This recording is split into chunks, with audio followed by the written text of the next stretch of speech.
Good evening, young adults. How are you guys doing tonight? Woo! We are so excited you've joining us tonight. Go ahead and stand up and worship with us as we just worship God tonight. We're going to declare the name of Jesus in this place. Dear Heavenly Father, we love you so much, and we just want to encounter you tonight in your presence, Lord. God, would you just recenter, realign our minds and focus on you tonight, right now, in this time. And declare your name, Jesus. Unified as your church body.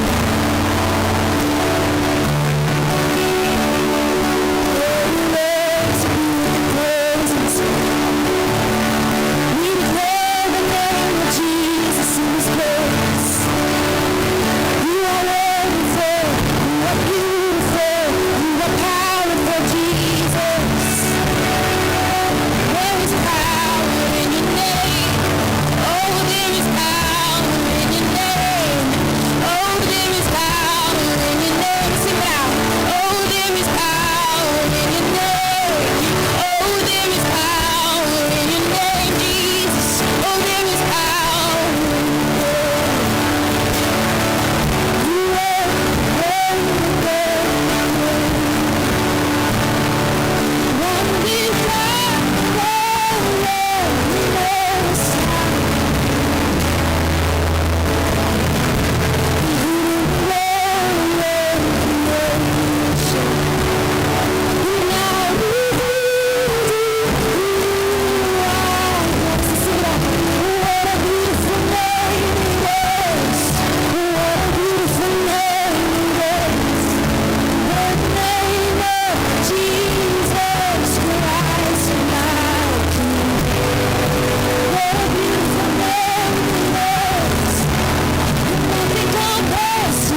raise a hallelujah.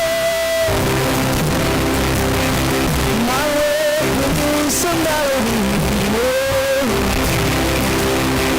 I raise a hallelujah. David comes to fight for me. I'm gonna say, I'm gonna sing in the middle of the storm. Louder and louder, you're gonna hear my praises roar. Up from the ashes, through the rise. Death is defeated, the King is alive. Yes, alive. Come on, sing it out. I raise a hallelujah. With everything inside of me, I raise a hallelujah. I watch the darkness flee. I raise a hallelujah. In the middle of the mystery, I raise a hallelujah. You lost your hold on me. I'm gonna say, I'm gonna sing in the storm. Louder and louder, you're gonna hear my praises roar. Up from the ashes, through the rise. Death is defeated, the King is alive.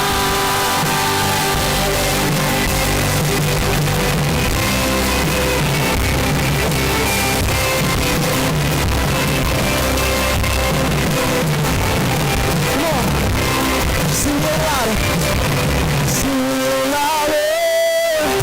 Sing it louder.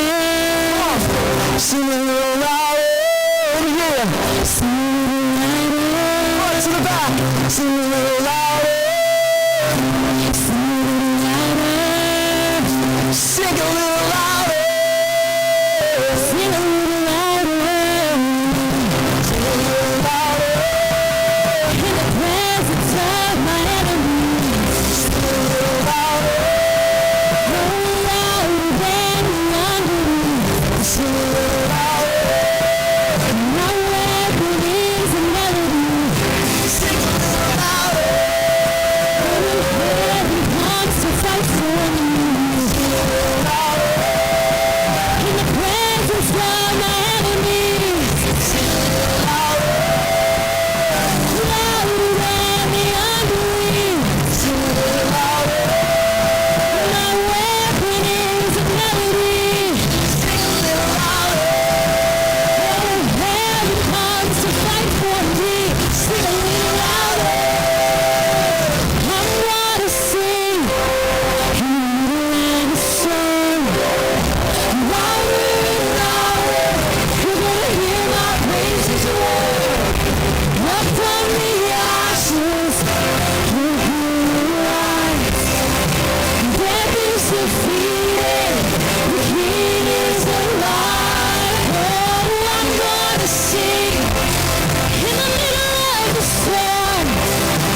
she got this message.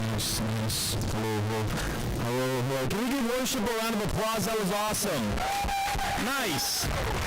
Real quick, turn to the person next to you, say what's good, say hello. Come on, be social. Turn to your second choice, say what's good. It's nothing personal.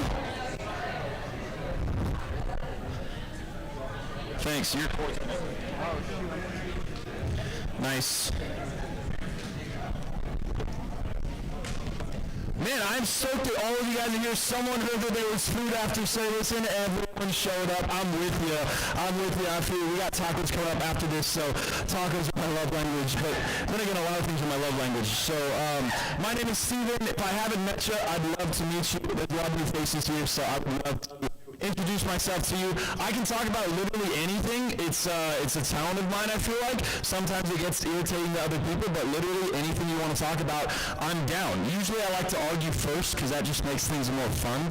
Gets things a little bit, spruced up. Gets a little bit juicy conversation when we're arguing more. But I'd love to meet you. And so we are on the last week of Live It Out. Everyone say Live It Out. Live it out. Live it out. It's a big deal when we're living out our faith. And we're on the last week of it, and I got something special to share with you guys tonight. But I want to recap what we've been through, where we're going, where we're at right now, and then we'll jump into this. So we've been talking about how we can live out our faith throughout the summer, throughout what's going on in the next few months, because young adults, this is a ministry that shouldn't even exist, because so many times churches don't even have a ministry for people who come outside of high school and graduate and move on, but this ministry exists for us. It's for you, and we're going to live out our faith together as a family. And so I'm stoked to be able to do that with you guys. And so, yeah, give a round of applause for that. Come on. This ministry is a big deal. This ministry is a big deal. And you guys make it a big deal. And so we got to talk about how difficult it can be to live it out when we have people around us that might not be in the same mindset as we are, how it can be struggle when it's monotonous. It's the same thing over and over again. Okay, read my Bible, come to church. What else can I do to live it out? We've gotten to talk about all of it throughout this series. And this last year, we got to go over a lot of different topics that were kind of tough to deal with, that were a little bit awkward sometimes. And sometimes awkward conversation is good when it's on the right thing. And so tonight we're talking about something that you guys might need to open up your hearts a little bit, because I'm excited to talk about it, but it might get a little bit loosey-goosey around here when we start talking about it. I hope that you'll break down some walls as we're talking about it, because I'm excited. But as we go into this, I wanted to talk about how excited I am for this summer, for what I'm doing personally, for what we're doing as a young adult ministry. We're starting small groups in about 2 or 3 weeks. It's going to be awesome. We got some events coming up. Next week, we got a game night and karaoke night here, same time, same place. It's going to be insane. So bring you and bring your voice and bring some friends. It's going to be insane. But we got a lot of stuff going on. And this summer, in about July, I'm going to Newport Beach. Anyone from California in here? Okay, all right, nice. We got like 3 people. That's good. So yeah, the people who are more tan than everyone else. Okay, we see it. And so I'm going there for a couple weeks. I'm stoked about it. But I don't know about you guys, but I feel like when it comes to summertime, it starts to get to that point where everything is about us. First week of the series, I talked about Hot Girl Summer. You guys ever heard that? Hot Girl Summer, like it's my Hot Girl Summer. Like, ooh, I'm going to be unrecognizable when summer comes up. It's all kind of about us sometimes when we get to summer. We have more time to do things. We have more time to hang out with friends, to go post things, to really look inwards on ourselves, to make everything about us. And while you guys might be thinking like, man, I can't stand those people who make it all about themselves. I just hate it when it's all on them. I don't know if you're tracking with me, but we kind of do that a lot ourselves. Like a lot of us, all of us, kind of enjoy the attention sometimes. Sometimes we enjoy it when things are about us. And we have that kind of me mentality. We have that idea that everything revolves around us. And if you're like, man, I have never felt that before in my life, well, you're lying. So we'll be praying for you. I'm just kidding.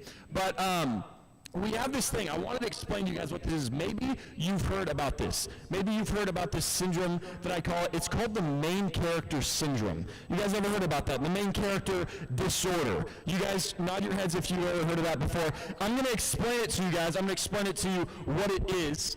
Main character disorder is this idea that we're all in a movie in our heads. I hope it's a really good movie. I really like horror movies. I don't know about you guys. I love horror movies. But this isn't a horror movie we're living in. I would hope not. We'd all be dead by that point. But you're living in a movie, and everything in your life all revolves around the main character. And the main character is me. The main character is you in your movie. And what's funny about that is it feels real good. But if we're all living that way, and we all have our own movie that we're living, then I want things to be about me, and you want things to be about you, and it's cool if it gets a little bit heated sometimes. Sometimes people are fighting for the spotlight. Sometimes people are fighting for the attention. You start to live in this idea that it is all about me. And just to kind of explain it to you a little bit deeper, everything about our lives revolves around us when it comes to social media, when it comes to going out with friends and how we look and the things that we do and the things that we say. When you go on social media and you post a picture, I'm just going to be real. You know when you post a picture and you feel your heart racing a little bit? You're like, oh my gosh, I just kind of put that out there. I hope everyone likes it. I hope everyone thinks that I look good. I hope everyone knows that, like, this is my real life. Even though it looks a lot better, this kind of is my real life. I'd like everyone to just believe that. And we get into that mindset where it's like, how many likes do I have? Okay, did that girl that I like comment on my picture? Oh, did she tag me in that post? You start to look at the other things that we do. The things that we wear, the things that we say. We want to look good in front of other people. We want to be projected as successful, as good. I struggle with that. I'm an Enneagram 3. I want to be looked at as like really good at everything I do. Any Enneagram 3s in here? Okay, cool. We got 3. Perfect. And so sometimes we get into that mindset where it's a me mentality. We start looking at it and we have that main character syndrome. And so I was thinking about it. Who in my life is the absolute best at this? And maybe you guys can relate. And you guys might be thinking, what are you talking about? It's my dogs. And any dog people in here? Okay, any dog people in here? Okay, any cat people in here? I don't care. I don't like cats. Keep your hands down. I'm not a cat person, so we're not going to talk about it. So my dogs, when they wake up in the morning and everything they do after the fact all revolves around their happiness. It all revolves around them getting attention. It all revolves around them enjoying themselves and them getting to be petted and being walked and being fed and just getting to sit there while you watch a movie. My dogs are actually insane. Maybe some of you guys will be able to track. Maybe your dogs are insane too. So it's summertime. And in Arizona, it gets hot, and I was actually talking with some people out there. It's cool in summer right now because it's only about 90 degrees. But in about a month, it's about 145. And so you go outside, and you're like, I want a tan. 20 minutes in, heat stroke. It's like, that's not what I was going for. You're like, I'm trying to get tan, get the backside, get the front side, and you're passed out on the ground. So it's like, it's difficult in Arizona. It can be. But like I said a couple weeks ago, I'm an avid tanner. I like to be real dark all the time. And it kind of be difficult when it gets hotter because you can't stay out as long. But my dogs, they figured this out. They figured this out that if we say pool, they know we're going outside. We have a pool. But they've actually taken it one step further. When you go outside, you put on suntan lotion. You put on sunscreen. You put on whatever you want outside.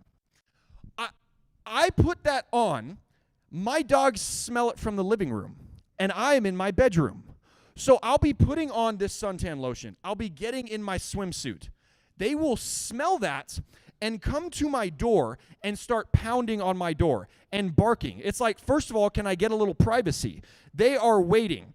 So then I open the door, and they realize, oh my gosh, this dude's wearing chubbies. He's going outside. He's going to the pool. They see it. They're like, oh my gosh, we're going outside. We're going to the pool because he wants to play with us. It's all about us. I go outside. I'm ready to go for the whole entire hour that I'm tanning. They're just running around. They're jumping. They're tackling each other. They're barking. They're getting up on the slide, looking at the other neighbors. They're ready. They're like, hey, Steven, look, are you seeing me do all these cool, brave things? It's awesome. I'm like, dude, I'm just trying to tan, guys. This isn't about you.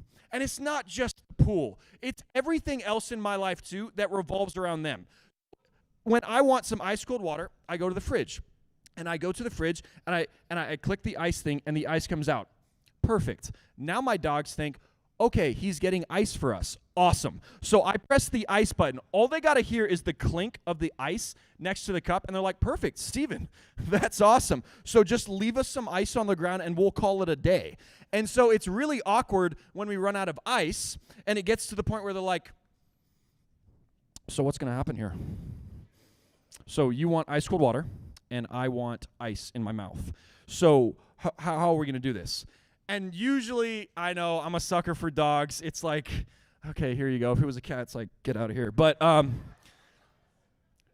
so it's about them. It's all about them. And maybe you have psychotic dogs as well, and you're just like, literally, I can't get away from you in any situation. And as crazy as that sounds, as funny as those dogs are, we live that life a lot of times. We live that life that everyone around us revolves around me, to serve me, to make me look good. When was the last time you woke up in the morning and said, wow, how can I serve others? That's all I want to do. When I wake up, I say, man, did I get enough sleep? Probably not. Okay, what am I going to eat in the morning? Okay, what should I cook? Okay, what time am I going to the gym? Okay, cool. Who am I hanging out with today? Okay, what else do I get to do? Okay, it's summertime, so do I get to maybe go to the movies? What am I doing? How can I have the most fun? Okay, how long is it going to take for me to drive there? Okay, do I need to fill up gas? Okay, do I need to call them? Okay, I want to reach out to them, but I don't know if I want to. It's just a little bit awkward. And you have said me hundreds of times before you have ever said, hey, maybe I should see how some other people around me are doing. And it can be difficult when every part of society encourages it to be about us. And I want to show you guys in Scripture what this looks like when the church comes together and when people stop looking inward and they start looking outward. And they start saying, man, maybe I should look to serve others. Maybe I should be on a team and see how this goes. And so in Acts chapter 2, if you brought your Bibles, if you have your phone, open up to Acts chapter 2. I'll be reading some stuff. And so when we're talking about living out our faith, one thing that usually stops us more than anything else is ourselves. You can blame it on a lot of things, but it's usually us that is the issue. And so in verse 42, it says this. This is the early church. Jesus ascended into heaven, and now the church is multiplying. People are coming together in the name of Jesus. And we pick up in verse 42. It says this. All the believers devoted themselves to the apostles' teaching and to fellowship and to sharing in meals, including the Lord's Supper and to prayer. A deep sense of awe came over them all. And the apostles performed many miraculous signs and wonders. And all the believers met together in one place. Everyone say one place. In one place, and shared everything they had. Everyone say everything. We're not holding anything back. They shared everything they had. They sold their property and possessions and shared the money with those in need. They worshiped together at the temple each day, met in homes for the Lord's Supper, and shared their meals with great joy and generosity. Verse 47, all the while praising God and enjoying the goodwill of all the people. And this is the verse I want you guys to look at. It's the last verse. And each day the Lord added to their fellowship those who were being saved. They were doing everything they could for other people, and in return, People were being multiplied. The amount of people joining the church were multiplying. The amount of people that were accepting Christ were multiplying. Because everything that they did revolved around serving other people. Everything they did revolved around, how can I serve the person to my left, serve the person to my right? How can I be so selfless that I never even think about myself first? How do I do that? How difficult is that? And they were doing this, and they continued to multiply. They rapidly expanded. And as we look at this, it can be difficult to understand just how selfless these people were. Just how much they gave to multiply this church. And when I read this, maybe you're there with me too. When I read this, I don't think, oh, that's so awesome. Yay. Good for them. Perfect. That sounds great. When I read this, I feel convicted. When I read this, I think, I haven't been doing that. I'm always thinking about what I need first. I'm never really thinking about how can I help the person next to me? How can I serve the people in my church? I'm never really thinking that first. It's always a second option. It's always a last resort. It's always, if I have enough money at the end of the month, then I'll buy them lunch. If I have enough money, then I'll tithe. If I have enough time, then I'll hang out with them. I'm really bad with that one. I'll just be honest. You know when people out of the blue are like, hey, can we hang out? I'd really like to spend time. It's like, oh my gosh. Seriously? Actually, yeah, I'll get back to you. I never get back to them. It's just, it was spirit-led, you know? It's just I didn't feel called to hang out with them at that time. So it's just, you know what it is. You get me. And I feel very convicted reading this because that's not how I live my life all of the time. See, I remember I went to a camp one time. It was called CIY, I think it was called. Did any of you guys go to CIY? Okay, I think it was like Church in Youth or something. Okay, yeah, we went, might have been like early high school years. At the end of camp, what would happen is they'd give out these cards, and they'd be challenge cards. And they'd be like, oh my gosh, I can't wait to see what the challenges are. I can't wait to serve Jesus. And we're all on that camp high, and that is a real thing. You get done with camp, and you're like, man, all I want to do is serve Jesus. And it's a great feeling. And so everyone gets these challenge cards, and we're all excited. We're like, man, how can I continue my walk with Jesus? What will this card say? And we weren't allowed to open them till the last day of camp. We're like, ooh, what is this going to say?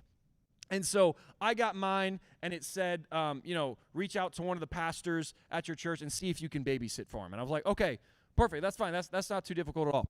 Okay, cool. Another one was like, start to serve at your church if you're not already doing that. Find a ministry to take part in. They were like, okay, I can do that.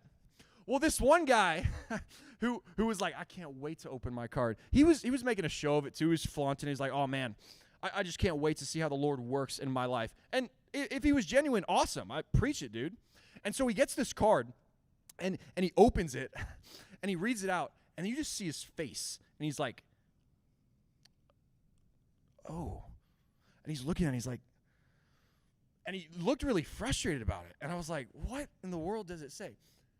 Put yourself in this guy's shoes, because I'm with this guy. It said, sell every piece of clothing you have other than 10 pieces. Take 10 pieces of clothing and sell all the rest. Give it to Goodwill. Sell it and give the money to charity. Take all the things you own, all the stuff that you wear every day, and sell it. Give the money to charity. First of all, I'm glad I didn't get that card. Secondly, the dude didn't follow out the challenge. He saw it, and he was literally like, nah, I'm not doing it. And he didn't carry it out. Because a challenge like that's difficult. In the society we live in, it matters what we wear. The way that we look, the shoes that we wear. I am a sneakerhead. If I got that one, it's like, oh, man, I can't live with just 40 pairs of shoes. I don't know. Once we get into sub 40, I start struggling. And so we got that card, And he realized this is much more difficult than I thought it would be. And what was so difficult about that, and I was with him there, is he was getting in his own way. He couldn't see the vision of what he wanted to do, of what God was calling him to do, because he was getting in his own way. Every time he thought about maybe this is what the Lord has for me, he kept thinking, well, what about all the clothes that I bought? What about all the stores that I shopped? What about all the shoes that I bought online? What about me? And in all those questions, we were the common denominator. In all those things that we were looking at, the reason why he wasn't able to do that I wouldn't be able to do that, because I'm just thinking about myself. And I'm not challenging any of you guys to be like, okay, who's going to do it? Raise your hand. Yeah, let's see it. Sell all your clothes. Next week, you guys are showing up in like a shirt that hasn't been washed in a week. It's like, that's not what I meant, dude. Seriously, like, switch it out. Buy a shirt. But it can be difficult when we are in the way. And I'm not challenging you to sell all your clothing. But I am challenging you to do one thing. That this summer, when we continue, and we're not having these every Wednesday night services, that you would still make Jesus a priority, that you would make Jesus the priority. If he's a priority, he's just on the list. If he's a priority, he's a Jesus when you get time. If he's a priority, he's, well, if I don't stay out too late with my friends, I'm guilty. I don't have time to read. I'll read tomorrow morning. Okay, I'll read tomorrow morning. I'll feel good about it. We justify it in our heads. I'm just challenging you that you would make Jesus the priority. And that the events that we have and the small groups that are starting up, that you would join one, that you would come to some events, that you would not let yourself fall into a rut of being on your own. I have never gotten better. I have never grown. I have never gotten closer to where I want to be alone. If you want to get somewhere fast, go alone. But if you want to get where you want to be, you got to go together as a team. I totally butchered that saying, but you know what I meant. If you want to get where you want to be, you have to do it with people around you. That's the point of all of this. And the big reason why none of us will do that this summer, why some of us will really struggle, is because we can't get ourselves out of the way. And when we live a mentality like that, this is the part that gets a little bit awkward. And this is the part that might offend you guys a little bit. And right now, just say in your heart, in your minds, that you won't get offended. When you try and do things completely on your own, and you don't let anyone else in, and you're just going to figure it out on your own, you won't accomplish much. You might accomplish some things. You might accomplish some things that feel good at the time. But things that are worthwhile, take a team. Things that are worthwhile, take people coming together. This ministry that you're here right now wouldn't be here if I didn't have the 10, 15, 20 volunteers that are here every single week. I can't do this on my own. And you can't live the rest of your life on your own either. We got to get out of the way and let Jesus take over. See, I don't just want to say these things and then go home and be like, okay, good message, cool. I don't have to feel bad about myself anymore because I went. I want to declare this tonight.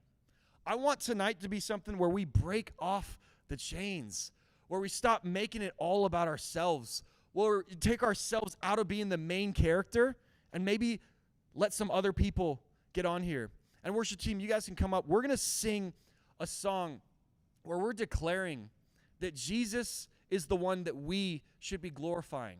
That too many times we make it about ourselves and we don't go where we want to be. We're not where we had planned.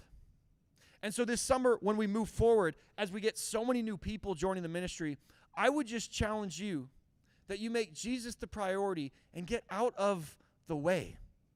Because when we do that, you are able to do so much more because you're not in control anymore.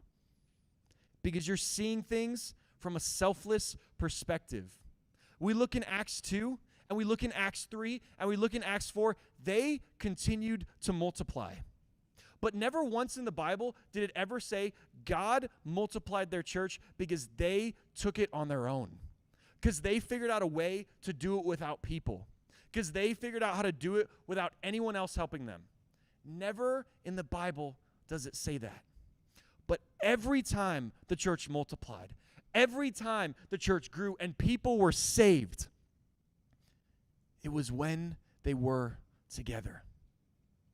And so as we sing this next song, I want to declare it tonight that through Jesus, anything is possible.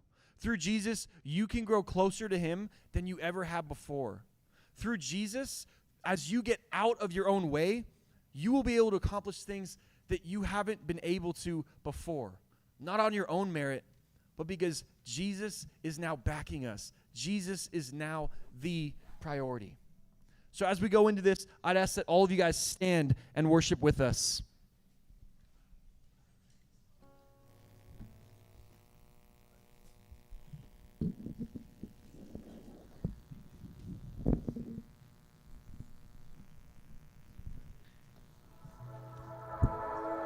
There is no shadow that has ever overcome your light. There is no army that has ever overcome your might. You've always been with us. Every battle you've already won. We've already won. There's no weapon. There is no weapon that has ever left a mark on you. There is no army with the power to conquer truth. You've always been with us. Every battle you've already won. We've already won. Show me one thing he can't do. Show me a mountain he can't move. He's the God of the breakthrough, and anything is possible. Show me one thing that's too hard. Show me waters he can't part. He's the God of the breakthrough, and anything is possible. It's possible. There is a kingdom that's advancing at the speed of light, and in his kingdom everything is bound to rise. Oh God, our Redeemer, he is faithful to revive. Oh, we will revive. Show me one thing he can't do. Show me a mountain he can't move. He's the God of the breakthrough, and anything is possible. Show me one thing that's too hard. Show me waters he can't part. He's the God of the breakthrough, and anything is possible.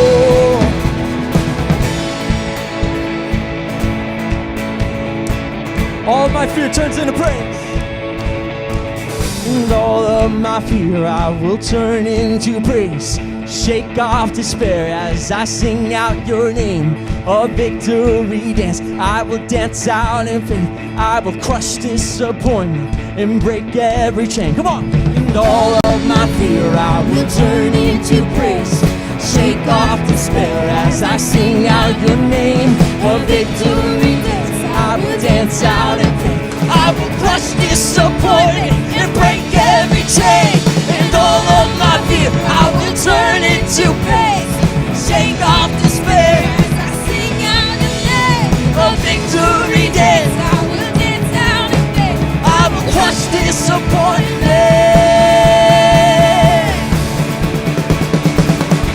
Show me one thing he can't do. Show me a mountain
with me right now? God, we just go into this season right now declaring that you are in control, God. Let you take the place of glory. Let us get out of the way. And we know that through you, anything is possible, God. Let us live this summer selflessly for you. Let us connect with the people around us. And let this make us this summer something that is to remember. God, we love you. We praise you. And everybody said, amen. Guys, we got tacos in the corner. We got all the papers that you guys need to figure out how to sign up for a small group. It's out there. Hang out with us for a little bit. Let's enjoy tonight. I'll see you guys next Wednesday for game night.